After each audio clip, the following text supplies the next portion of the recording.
Διαγωνισμό κόμιξ με θέμα ξένοι στην ίδια πόλη διοργανώνει η εφημερίδα Το Ποντίκι. Ο διαγωνισμός απευθύνεται σε νέους σκητσογράφους που θέλουν να αξιοποιήσουν το ταλέντο τους στη δημιουργία κόμιξ και οι νικητές, εκτός από χρηματικά έπαθλα, θα έχουν την ευκαιρία να φοιτήσουν με υποτροφία στη σχολή της σκητσογραφίας. Πιάστε τα πενάκια, κατεβάστε ιδέες και πάμε. Με αυτό το σύνθημα, η εφημερίδα Το Ποντίκι προσκαλεί νέους σκητσογράφους να συμμετάσχουν στο μεγάλο διαγωνισμό κόμιξ με γενικό θέμα ξένοι στην ίδια πόλη. Η συνύπαρξη με ανθρώπους άλλης φυλής και άλλης θρησκείας αποτελούν το έναυσμα για τους νεαρούς δημιουργούς να φτιάξουν πρωτότυπα κόμιξ που θα αποστείλουν στην εφημερίδα. Ανέλαβε αυτή την πρωτοβουλία να διοργανώσει ένα διαγωνισμό με τίτλο «Ξένοι στην ίδια πόλη», που απευθύνεται σε νέους σκητσογράφους ή σε όποιον επιθυμεί να λάβει μέρος σε αυτό το διαγωνισμό.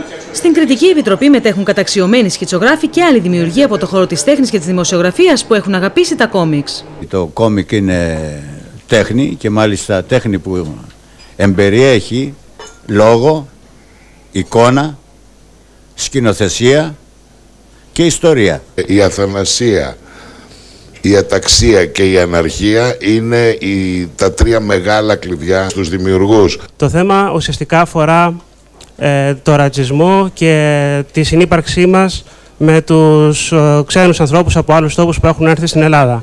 Οι συμμετοχές στον διαγωνισμό της εφημερίδας Το Ποντίκι πρέπει να αποσταλούν έως τις 16 Απριλίου. Τα βραβεία περιλαμβάνουν χρηματικά έπαθλα και υποτροφίες στη σχολή του Σπύριου Ορνεράκη, ενώ όλα τα έργα θα εκτεθούν και θα φιλοξενηθούν σε ειδική έκδοση της εφημερίδας.